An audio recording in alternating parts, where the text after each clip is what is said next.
Quando o aparelho consome até 150 miliamperes e trava em 90 miliamperes.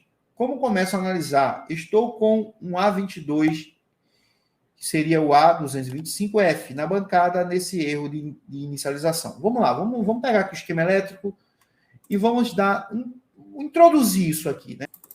Vamos ver se a gente tem esse aparelho aqui. A linha série A.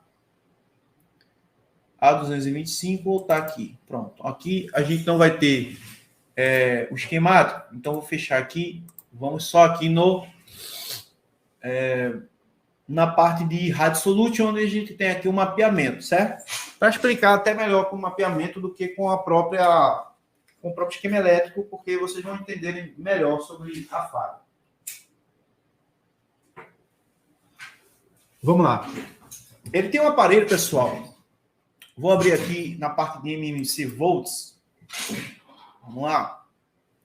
Como eu falei para vocês, a placa de um smartphone, tá aqui, temos a memória, certo? Tá aqui a memória.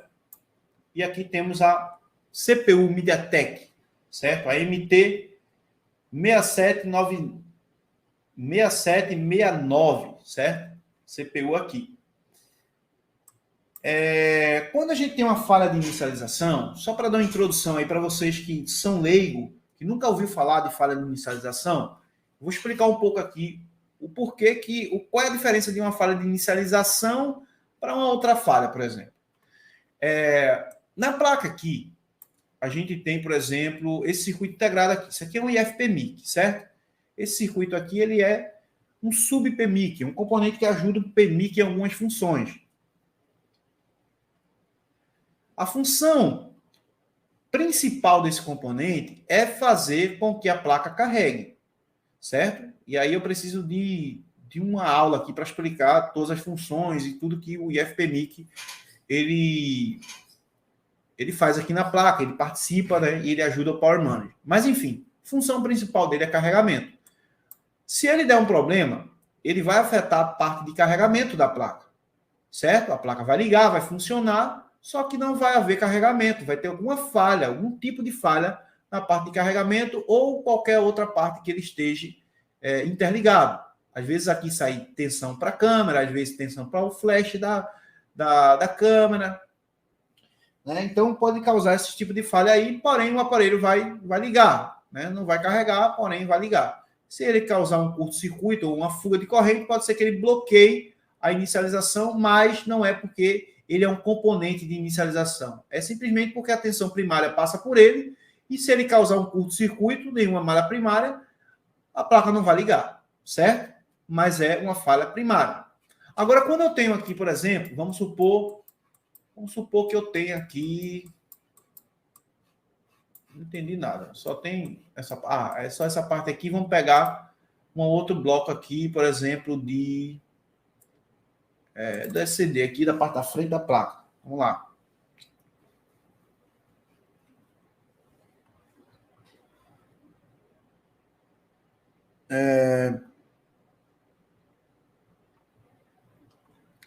Vamos lá. Estou aqui com a placa, a parte da frente e a parte de trás dessa placa. E vamos supor, aqui a gente tem o WTR. Dele está aqui, ó, WTR, que é o modem da placa, do setor de radiofrequência. Ele modula e desmodula o sinal de analógico para digital, de digital para analógico, né?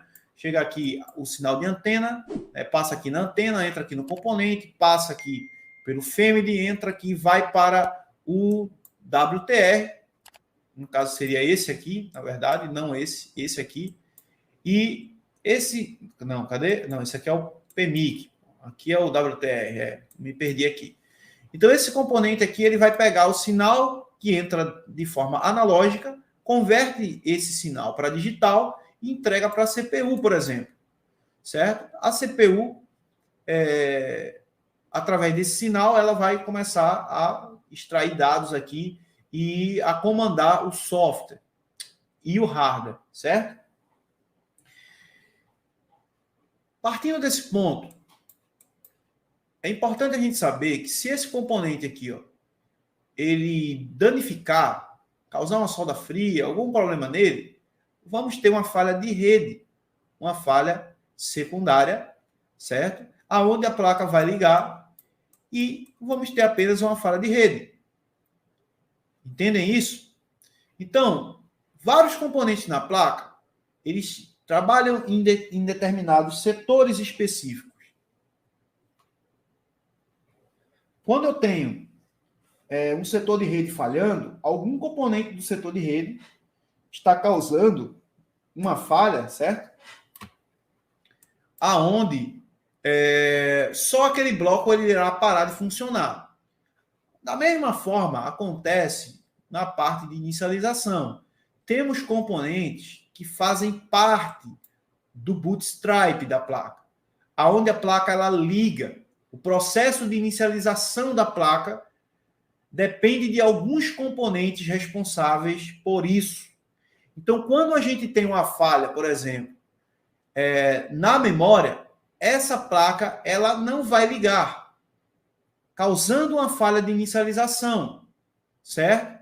Quando temos um problema de CPU, seja qual for, né, por falta de alimentação, por falha de frequência, né, por solda fria na própria CPU, a gente vai ter aqui, pessoal, também uma falha de inicialização. Quando temos problemas, por exemplo, no Power Manager, o Power Manager ele é o componente principal, aquele que dá o arranque inicial na placa. Se esse componente estiver com defeito, logo teremos também uma falha de inicialização. Se as bobinas dos conversores Buck aqui, ó, elas estiverem danificadas, também teremos falhas de inicialização. Então, notem que temos componentes que são relacionados à parte de inicialização da placa. Quando é que eu tenho uma falha de inicialização? Quando eu plugo a minha fonte de alimentação na placa, não me mostra consumo primário e eu pressiono o power, esse aparelho, né, essa placa, ela consome, depois ela zera o consumo na fonte de alimentação, ou ele consome, depois ele trava em um determinado consumo. Então, a gente tem uma falha de inicialização. Quando a gente tem uma falha de inicialização, você precisa verificar o funcionamento desses tais componentes. E, claro, dependendo da placa, temos outros componentes envolvidos.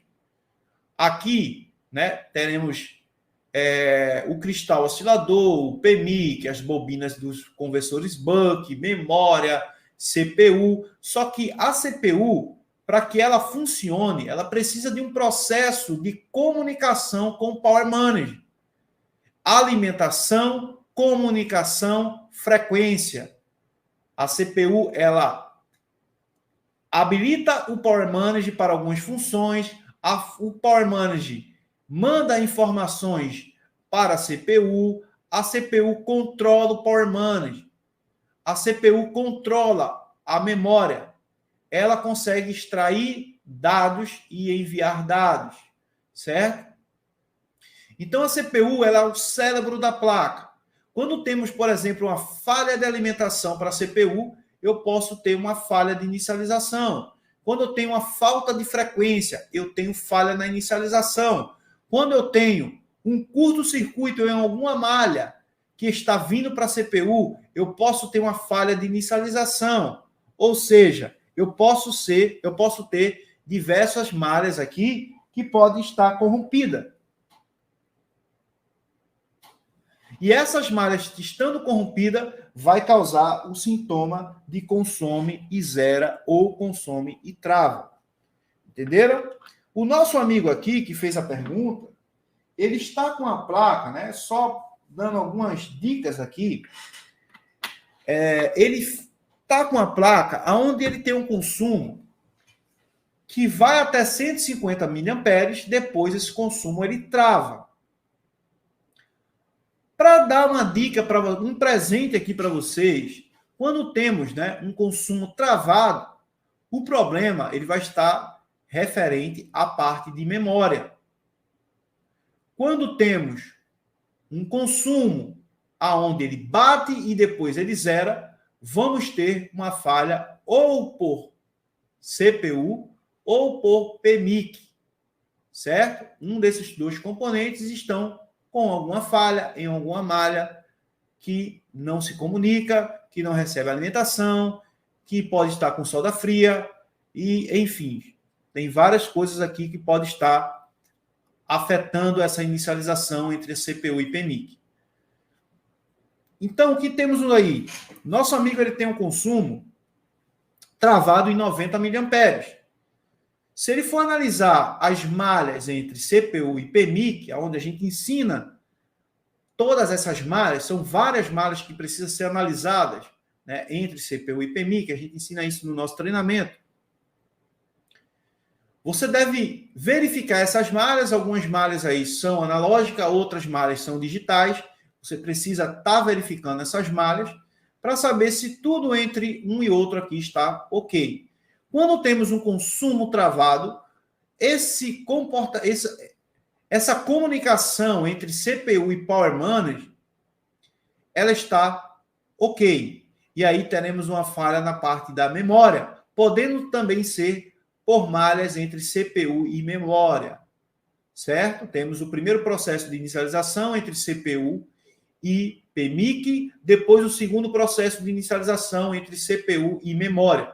Então, quando temos um consumo travado, a falha vai estar entre a comunicação CPU-memória, certo? E aqui envolve clock para memória, aqui envolve comando, aqui envolve tensões e coisas do tipo.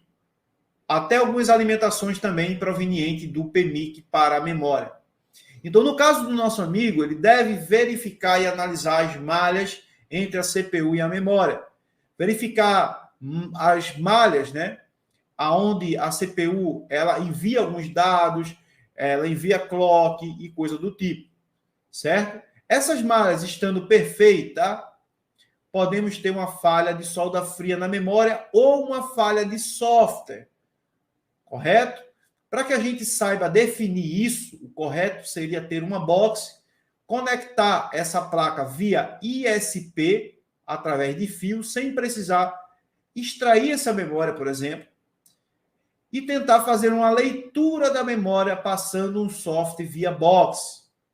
Se o software passado nessa memória faz com que o aparelho funcione perfeitamente, descartamos a possibilidade de ser por software, certo? O aparelho voltou a funcionar, então já era.